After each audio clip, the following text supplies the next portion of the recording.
So money wants to become your number one master, and it will if you let it, if you're not careful. The next thing I want to look at is that money promises security, but it will always let you down. Now, I know that I'm guilty of looking to money for security in my life. I save for retirement. I have insurances to ward off certain kinds of evil and to give security. And I have life insurance, so if I die, my wife isn't just completely left out in the cold, and my kids aren't just left completely out in the cold. And so sometimes in how I handle money, I'm handling money so that I can be more secure. Now, God does tell us to plan for the future. God does tell us to plan for a day when things will be different, to plan for emergency situations. And so being prepared financially for the future is actually wise. But we have to be careful in how we do that our security isn't being placed in the things that money buys, the insurances or the savings accounts, but rather it is in God. Because God's word says, stay away from the love of money.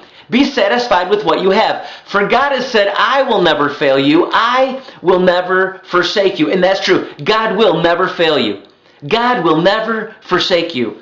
But money will. Money will let you down. As a matter of fact, one of the reasons that people are feeling so much anxiety in the current recession that we're in here in America is because they've trusted in money, and money now is letting them down. They've trusted money for happiness. They've trusted money for security.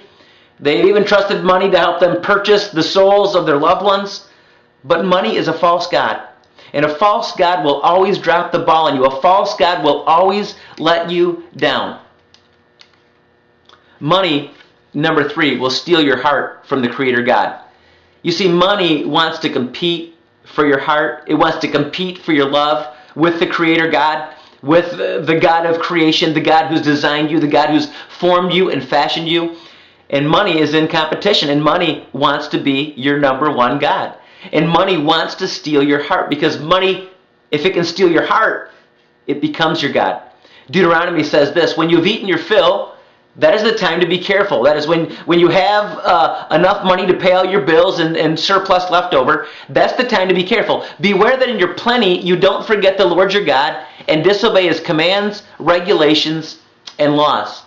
And in America, one of the negatives of being the wealthiest nation in the world is we fall into this money trap where when we don't have to rely on God for everyday needs like food and shelter and clothing, which the majority of Americans don't typically have to do, then we tend to get arrogant and we tend to forget about God and we tend to trust in our money and think that we don't need God anymore. And God says to be careful when you start to think like that, because He will turn the tables on you because He wants to steal your heart back. And number 4, the last one is money will leave you naked and empty. The book of Ecclesiastes says people who live only for wealth come to the end of their lives as naked and empty-handed as the day they were born. You see, money ultimately will leave you hanging. It'll leave you naked. It'll leave you on the street, no clothes on. Yeah, isn't that a great picture? It'll do that for me. It'll do that for you. I don't want you to have that image in your mind of me. But if you trust in money, and if you think that money is what's going to make it for you, you're in trouble. Because in the end, money will leave you, it leaves everyone, naked and empty-handed. On the bottom of page 31 in your small group book, there's a little blank space, and I want you to write in there, giving is the antidote. Giving is the antidote. Because giving is the antidote for greed and for covetousness and for selfishness and for envy and for attitudes of entitlement. It's the solution to what's wrong with our attitudes towards God and how those things relate to money. Giving is the best treatment for envy, for covetousness, and peer pressure. It helps us to see past ourselves. Giving develops our faith, and it pulls the plug on greed and compulsive money behavior. It calms down the thing that lives within us and cries, more, more, more. Now, God has given us money, even though He recognizes that it's a chief competitor for Him. But He's given it to us, but then He's clarified money's place in our lives. In 1 Corinthians chapter 4, it says this, now a person who's put in charge as a manager must be faithful. What about me? Have I been faithful? Well, it matters very little what you or anyone else thinks. I don't even trust my own judgment on this point, It's the Lord himself who will examine me and decide. Paul says, listen, God has made us managers of the money that's been placed into our hands.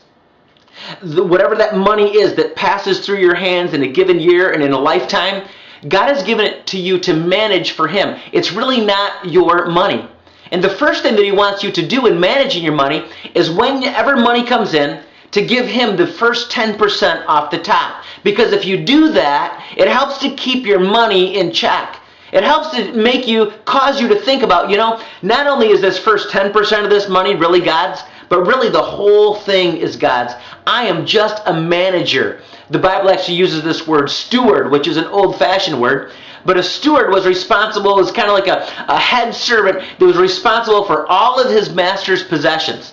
And so a master could go on vacation for a whole year. And when he came back, he would ask his steward, hey, did the businesses prosper? I expect that I made money while I was gone. And if someone was a good steward, that happened. If they were a bad steward, they got fired. And God says that the money that he allows to come into our hands is just like that. It's money that we're supposed to steward, that he's entrusted us with. And he recognizes that it's a great trust. He recognizes that that money is going to be the chief competitor for God in our lives. And he recognizes that we have to do something about it. Now I want to talk frankly about where you are at and where we are at as individuals with being good managers, good stewards of the money that's God has entrusted us with. And then also this important issue of giving being the antidote for the things that are wrong with money. And so I want to talk frankly about where you're at, and I want to encourage you to find out where you're at, and we're going to kind of consider some levels of giving, to kind of find out where you're at, because if giving is the antidote for all that is wrong with money, and you don't give to God, then that means that money is winning that competition for number one God in your life. It means that that you're expecting money to be more than it actually is. You're looking to money for your comfort. You're looking to money for your security. Because you can't give God any, because if you do, then you'll feel unsecure or you'll feel lack of comfort. Listen, I realize this is a difficult issue. It's an internal issue. It's an emotional issue. It's a spiritual issue, and it can have physical complications.